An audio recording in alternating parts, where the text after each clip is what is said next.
Hello everyone, here we are again. Time to talk about what else I saw in November. At the end of the October video, I assured those of you who aren't into scary movies that the next one would be more of a mix. Well, it's not that I lied, but I was mistaken. Because I can't foresee the future, I don't know exactly what movies I'm going to be watching in the coming month. So it's a bit silly to say, oh, it's going to be like this, because I don't know.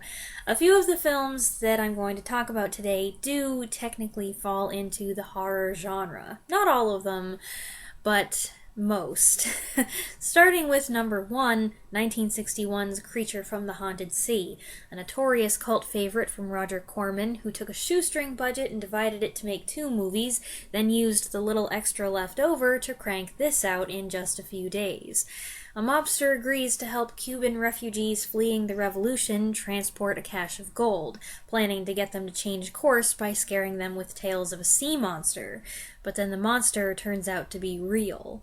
To call this a horror film is a stretch, of course, since the monster is hilarious, looking like a bunch of old rags glued to a trash bag with a slit for a mouth and ping-pong balls for eyes, but that laughable design is the main attraction here, along with the quirky characters, including the mobster who's an uncanny Humphrey Bogart look-alike, an inept secret agent determined to rescue the gangster's moll who doesn't want to be rescued, a henchman who does animal impressions, and a couple random women the group encounters along the way. Add to that the goofy music and even goofier script, which is a mix of intentional and, I think, unintentional humor, and you have a diverting way to spend an hour. My mom and I agreed that this is one that belongs in so bad it's good territory. Movie number 2 takes itself far more seriously, 2010's The Wolfman, or as I pronounce it, The Wolfman, the remake of the 1941 classic The Wolfman.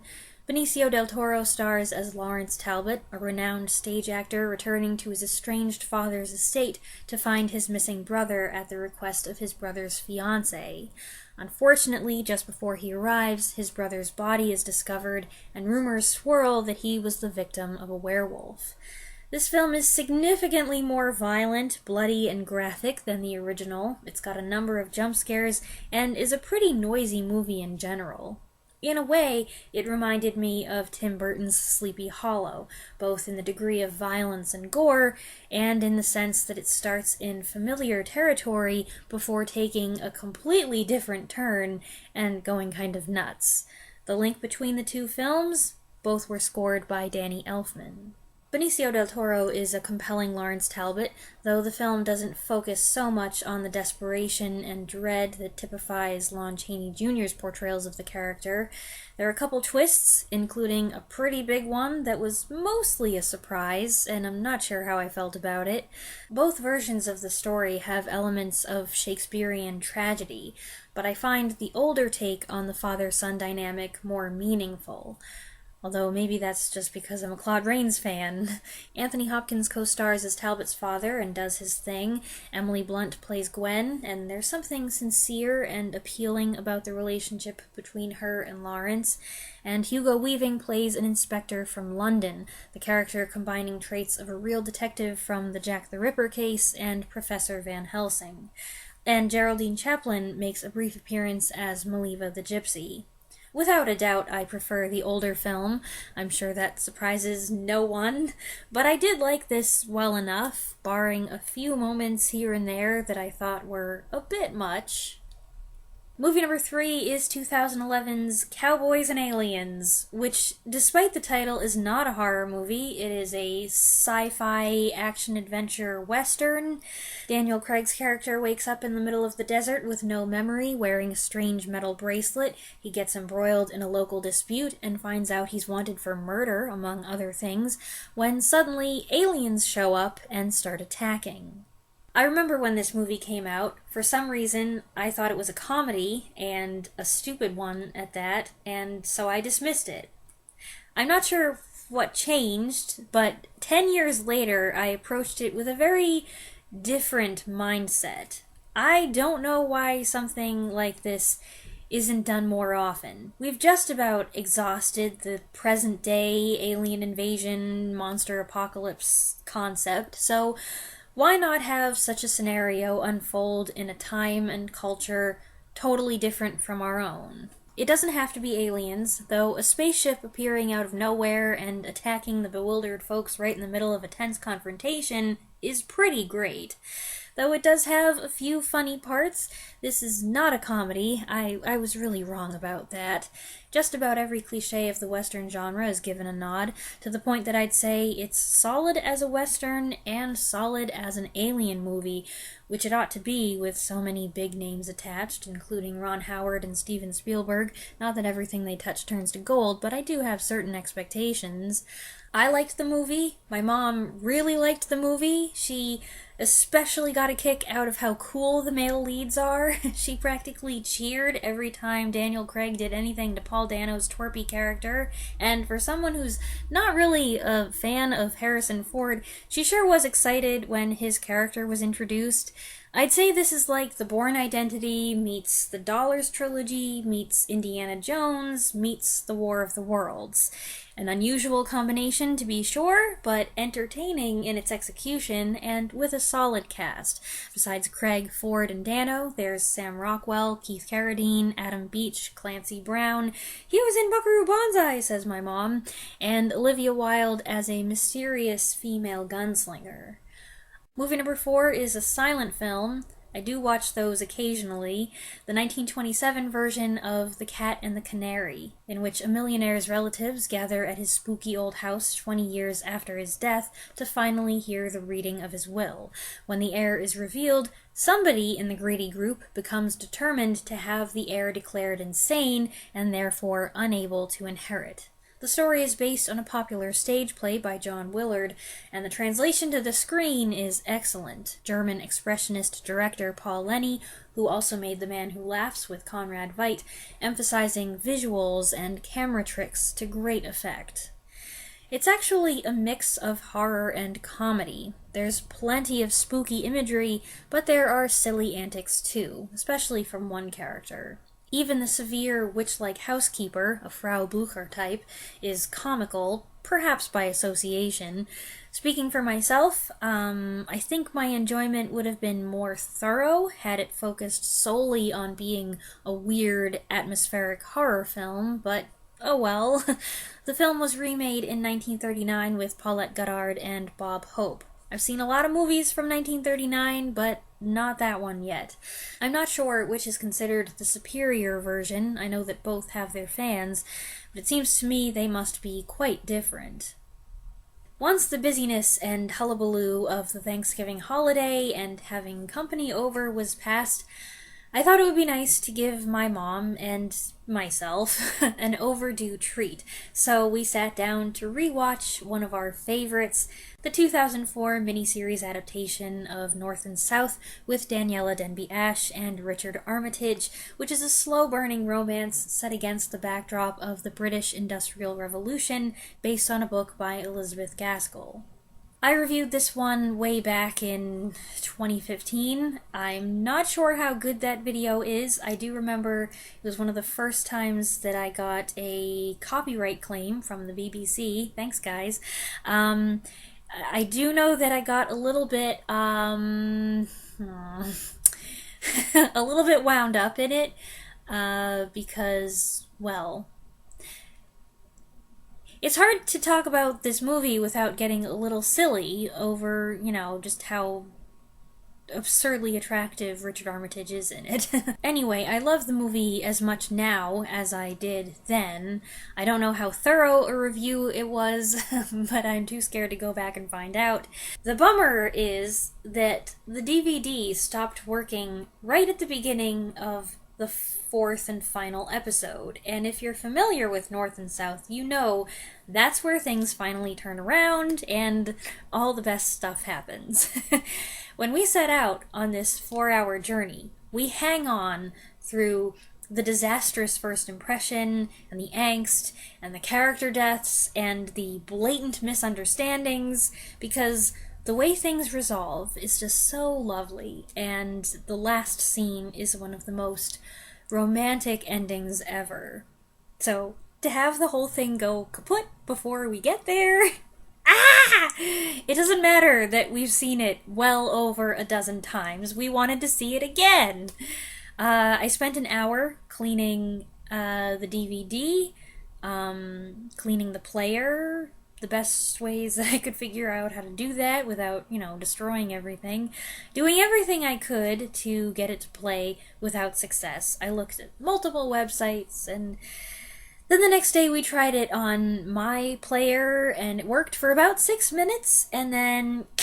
So we're gonna have to replace it, because while, yes, we could buy a BritBox subscription and stream it there, this is a movie that we need to own a physical copy of. Movie number 5 or 6, depending on how you look at it. I don't know if I should count North and South because we only watched 75% of it. The next one is Halloween Kills, the sequel to Halloween 2018 that just came out last month. It's a good thing we rewatched that one because this picks up exactly where it left off, therefore I was able to appreciate what a good job they did with continuity, and consistency of the flashback sequences with the 1978 film was also very well done. I've got major mixed feelings about this one, but there were things I liked. I was happy that they brought Will Patton back because I always like him, though the circumstances of his return were absolutely unbelievable. Again, the granddaughter Allison carries a lot of the film, even more than Laurie Strode this time, and I'm fine with that since she's one of the better characters. Two of the less appealing characters from the first one, Judy Greer and Allison's boyfriend, do get to redeem themselves somewhat here, and it's cool that a couple actors from the 78 film agreed to come back and reprise their roles after all this time. Unfortunately, there was a lot I didn't like, including the repetitive dialogue, the feeling of pointlessness. Halloween Kills was announced as the second film in a trilogy, which I think handicaps it because going into it, you could safely assume it wasn't going to have a satisfying conclusion. This film is heavy on filler, and it feels like a middle act. It had less energy than 2018, and could have used a dose of the humor its predecessor had in excess. Speaking of excess, I don't have to look it up to know that this one has the highest body count of any movie in the franchise. You know I'm squeamish, and I'm not into the super gory stuff, and there are kills here I thought were gross, definitely, but more than that, the violence was just ridiculous. Whole sequences that were entirely gratuitous and so outrageous they were actually kind of tedious to watch.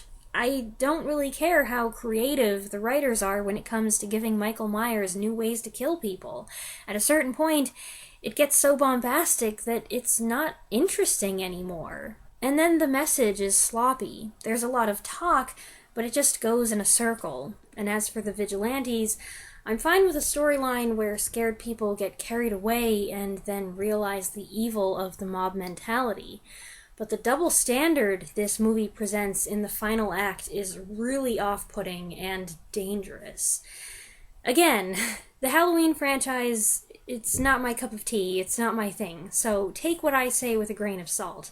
There were some things I thought were interesting and nicely done, but there was a lot I either didn't like or just didn't care about. And the last one, movie number 6 or 7, is 1967's Playtime, the third Monsieur Hulot film by Jacques Tati. I watched Monsieur Hulot's Holiday and Mon Oncle earlier this year, so it was inevitable that this would come along. Like the previous films, this one has minimal plot and dialogue, focusing chiefly on the mishaps that occur in the bumbling protagonist's wake, while making commentary about tourists, contemporary conveniences that aren't so convenient, and the contrast of urban and provincial life. I relate to Monsieur Hulot's difficulties in this and Mon Oncle with regard to weird modern furniture and overly technical appliances. I'm a traditional person with simple tastes, so the big picture themes and sentiments Tati expresses here resonate with me. As was the case with Mon Oncle, the set design and effects are deceptively unassuming. It only gradually dawned on me how much effort must have been exerted to pull off this intensely corporate, cookie-cutter version of Paris. Jacques Tati's comedies, I've been learning, aren't like your typical comedies, especially of today. There are abundant visual gags, but they're often subtle, and the pacing and delivery of the humor is much slower, requiring patience and attention that your average viewer may not be capable of giving. This one especially takes its time in the first hour, as Monsieur Hulot repeatedly fails to make an appointment with someone. It was the second half where things took off, when the setting switches to a brand new nightclub that isn't quite ready for its opening night, and everything starts going hilariously wrong. I loved this lengthy, disastrous sequence and all its little details. The spare clothes waiter stuck outside, the guy committed to opening the invisible door, the crazy dancing, the two featured characters finally meeting. So, while of the 3 Tati films I've seen, Monsieur Hulot's Holiday still scores highest on the Laugh-O-Meter, the second half of this one was highly enjoyable, followed by a charming denouement. And that's about it, except my parents and I did finish watching Colditz, and it was great. I have decided to do a separate video just talking about that series, so look for that review in a few days. And I feel pretty confident promising that will be coming in a few days because I already filmed it. I filmed it yesterday. I'm on top of things. Let's see how long it lasts. Also, I watched Godzilla vs. Kong again. This time with my mom. It was her first time seeing it, my second time. But I'm going to hold off on talking about it here because I'm planning to post my official review of it next week. Originally, that was the video that I was going to post last week, right after Thanksgiving. But as it turned out, this was what I had been suspecting might happen. I didn't get a chance to work on it at all, what with the holiday and family coming to visit and all of the preparation and work that all of that entails. So I said, okay, I surrender. I'll do it in December.